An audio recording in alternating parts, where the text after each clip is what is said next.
يستغيثون لأجل الله.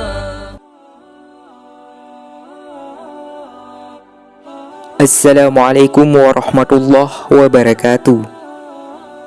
Salam sejahtera kepada para pengikut channel Pencerah Hikmah yang dirahmati dan diridhoi Allah Subhanahu wa taala.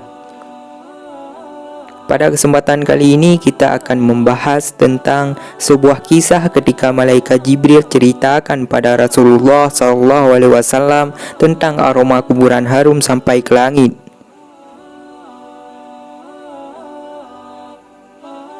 Namun sebelum lanjut, alangkah baiknya sukai video ini, komen dan juga berlangganan. Bagikan video ini, semoga bermanfaat bagi kita semua. Selamat menonton.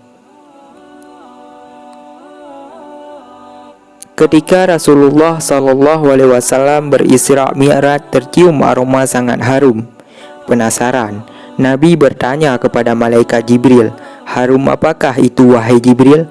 Malaikat Jibril menjawab, "Itu adalah wangi dari kuburan seorang perempuan salehah bernama Siti Masyittah dan anak-anaknya."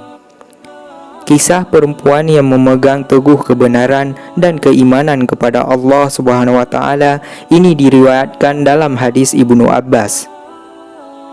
Siapa Siti Masyittah? Perempuan salehah yang dimaksud malaikat Jibril.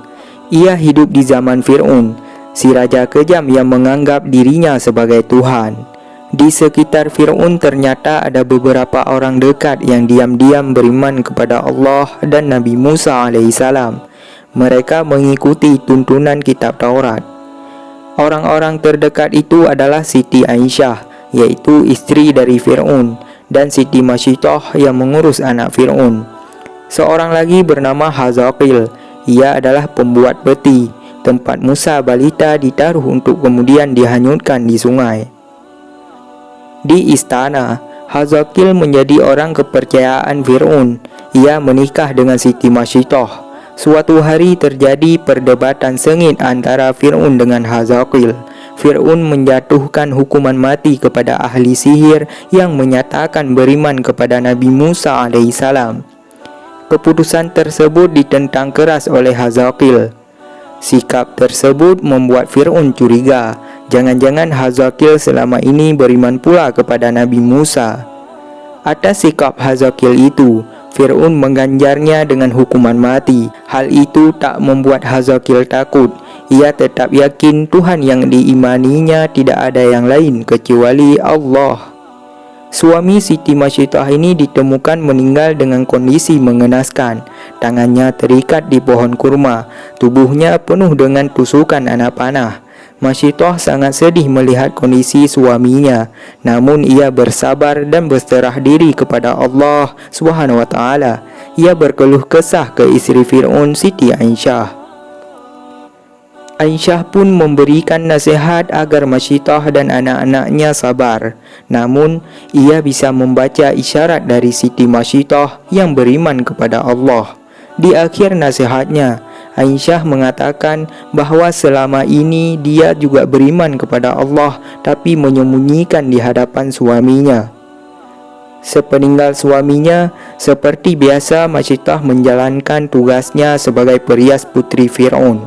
Ada kisah sepele, tapi berdampak besar. Gara-gara sisir yang terjatuh, akhirnya terungkap jati diri Masyittah. Saat itu Masyittah sedang menyisir rambut anak Fir'aun. Tiba-tiba sisir dalam genggamannya terjatuh. Ketika mengambil lagi sisir tersebut, bibirnya refleks mengucap Bismillah. Ucapan itu membuat anak Fir'aun terkejut. "Apakah ucapan yang kamu maksud adalah bapakku?" tanya anak Fir'aun. Siti Masyittah dengan jujur mengatakan bahwa maksud kata itu ialah Tuhan sesungguhnya, bukan ditunjukkan untuk Fir'aun, yaitu Rabbku, juga Rabb ayahmu, yaitu Allah. Karena tiada Tuhan selain Allah, katanya. Jawaban itu membuat anak Fir'aun tersinggung. Berarti ada Tuhan lain kecuali bapaknya. Anak Fir'aun itu mengancam melaporkan keyakinan Masyittah tersebut kepada bapaknya. Masyittah tidak gentar karena ia yakin Allah adalah Tuhan yang sebenarnya, bukan Fir'aun. Laporan anaknya membuat Fir'aun murka. Ia tidak menyangka Pengasuh anaknya adalah pengikut Nabi Musa. Masyidah dipanggil lalu ditanya oleh Fir'aun, "Apakah benar apa yang disampaikan anakku? Siapakah Tuhan yang engkau sembah selama ini?" Masyidah tidak menggelak tuduhan itu. Dengan tegas dia mengatakan, "Betul, raja yang zalim, bahwa tiada Tuhan selain Allah yang sesungguhnya menguasai alam dan isinya." Jawaban itu membuat Fir'aun semakin marah. Dia memerintahkan para pengawal menyiapkan minyak mendidih di dalam tembaga besar. Wadah panas itu untuk menggodok Masyidah beserta anak-anaknya. Pemandangan itu disaksikan masyarakat luas. Sebelum dimasukkan ke minyak panas, Masyidah diberi kesempatan sekali lagi untuk memilih. Dia dan dua anaknya selamat jika mengakui Fir'aun sebagai Tuhan. Sebaliknya, nyawanya terancam jika tidak mau mengakui ketuhanan Fir'aun. Siti Masyidah tidak gentar terhadap ancaman Fir'aun. Ia tetap yakin Tuhan yang sesungguhnya hanyalah Allah, bukan Fir'aun, raja yang zalim. Pendirian Masyidah semakin mempermalukan Fir'aun. Raja kejam itu memerintahkan pengawal segera melemparkan Masyidah bersama anak-anaknya ke dalam minyak mendidih. Kisah ini disampaikan malaikat Jibril kepada Nabi Muhammad SAW bahwa Fir'aun memerintahkan melemparkan anak Masyidah satu persatu di hadapan ibunya hingga yang terakhir bayi yang sedang menyusu dalam pelukan Masyidah. Ibu mana yang tega menyaksikan satu persatu anaknya tergerus minyak panas? Ketika giliran bayi terakhir yang dimasukkan tembaga panas, Masyidah sempat ragu. Kekuasaan Allah menciptakan bayi itu tiba-tiba bisa bicara. Jangan takut dan sangsi, wahai ibuku. Kematian kita akan mendapat ganjaran dari Allah Subhanahu wa Ta'ala, dan pintu surga akan terbuka menanti kedatangan kita. Riwayat lain, bayi Masyidah meyakinkan ibunya, "Sabarlah wahai ibuku, sesungguhnya kita dalam pihak yang benar. Wahai ibu, masukkanlah, karena sesungguhnya siksa dunia lebih ringan daripada siksa akhirat." Hadis riwayat Ahmad. Kekuatan anaknya membuat keraguan Masyidah hilang. Dengan yakin dan ikhlas kepada Allah, Masyidah membaca Bismillah tawakkaltu ala Allah wallahu akbar. Siti Masyidah dan bayinya terjun ke minyak mendidih. Ajaib, begitu minyak panas menggerus raga orang-orang istiqamah itu tercium wangi yang sangat harum dari dalam kuali.